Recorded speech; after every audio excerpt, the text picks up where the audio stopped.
In Gaza's shadow war, Hamas turns its guns inward. A clan accused of treason crushed in a raid. Executions, arrests, and whispers of Israeli ties. Even as a ceasefire holds on paper, the Strip bleeds from within. And behind it all, Hamas quietly reshapes Gaza's future.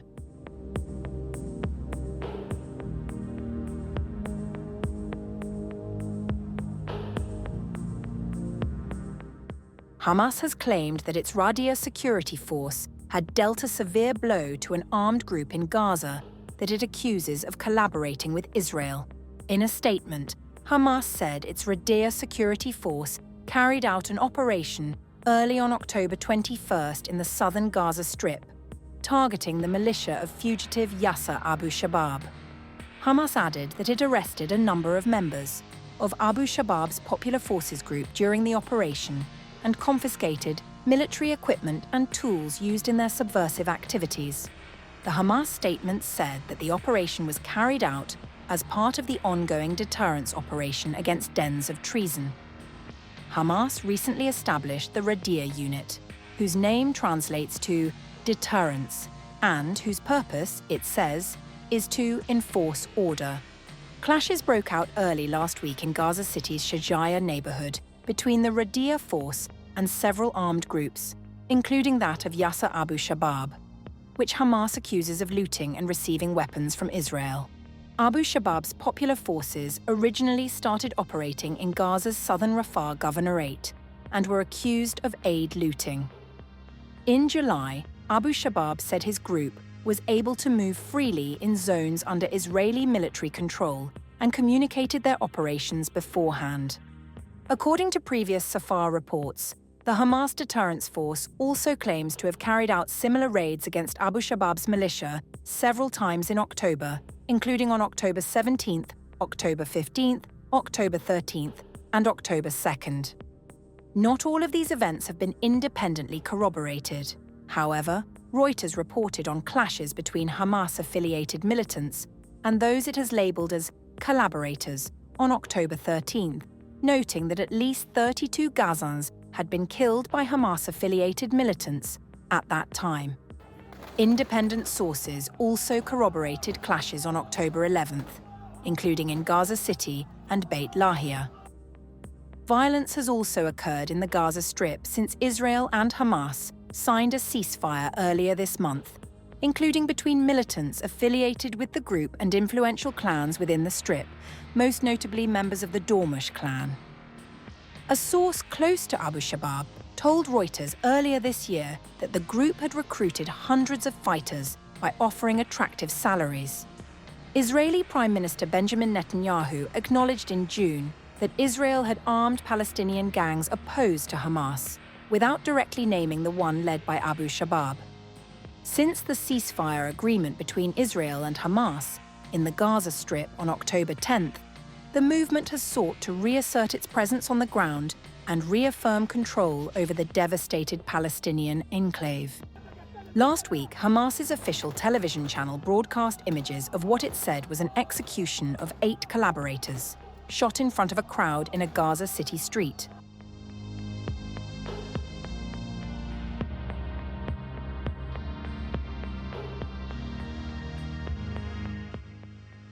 Israeli public broadcaster Kan has reported that in violation of the agreement to end the Israel-Hamas war, and with the knowledge of Arab mediators, Hamas has been secretly planning to continue to take a role in the future leadership of the Gaza Strip. The group chose those who support it and its principles when appointing half of the technocratic government anticipated to take over the Gaza Strip. Meanwhile, the Palestinian Authority was allowed to choose the other half. Mediators, Egypt notably among them, were reportedly presented with a list of future leaders by Hamas, which Khan noted would leave the Palestinian group with a grip on power in Gaza. The news comes only hours after Khan reported Israel had requested the US not begin reconstruction efforts in Gaza until it was clear that Hamas was ready to disarm. In particular, Israel wants to see all of Hamas's tunnels throughout the Gaza Strip closed.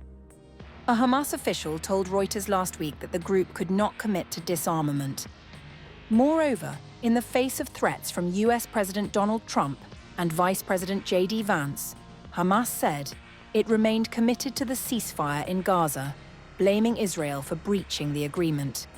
A delegation from the group said at a meeting with Turkish government officials on October 21st that the group remains committed to the deal despite what it called Israel's repeated violations. On October 19th, the IDF said Hamas operatives in Gaza carried out an attack that killed 2 soldiers and accused Hamas of violating the agreement. Hamas said the attack happened in an area controlled by Israel. Israeli retaliatory strikes were said to kill more than 20.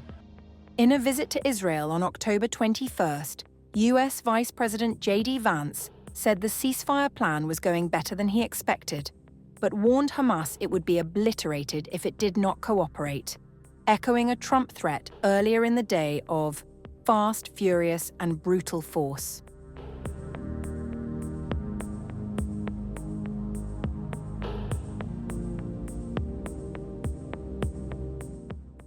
The commander of US forces in the Mideast has announced that over the next 2 weeks, US military personnel will integrate representatives from partner countries, NGOs, international organizations, and the private sector into the Civil Military Coordination Center after the center in southern Israel was unveiled on October 21st by visiting US Vice President J.D. Vance amid a fragile ceasefire in Gaza. In a statement, the US Central Command said, "The CMCC is designed to support stabilization efforts. U.S. military personnel will not deploy into Gaza, but will instead help facilitate the flow of humanitarian, logistical, and security assistance from international counterparts into Gaza. The CMCC will also monitor implementation of the ceasefire agreement, featuring an operations floor that allows staff to assess real-time developments in Gaza. Additionally, office and meeting spaces are set up to foster collaborative planning among leaders, representatives, and staff." Approximately 200 US military personnel were dispatched to establish the Ceasefire Coordination Center, which is also hosting troops from Britain, Canada, Germany, Denmark, and Jordan.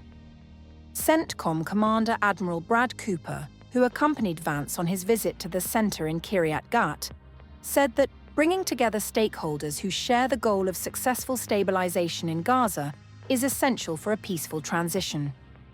Despite the presence of the foreign soldiers, the CMCC's composition, role, chain of command, legal status, and other issues have yet to be agreed on. And it is not yet clear which countries will agree to send troops into Gaza to ensure lasting calm on the ground as part of a UN-mandated international stabilization force. Meanwhile, the UK Defence Ministry said that a small contingent of British military planning officers has been sent to Israel to join a task force led by the United States to support stabilisation efforts in Gaza. A UK Defence Ministry spokesperson said in a statement that a small number of UK planning officers had been embedded in the CMCC, including a 2-star deputy commander. The spokesperson said the deployment was intended to ensure the UK remained integrated into US-led planning efforts for post-conflict stability in Gaza.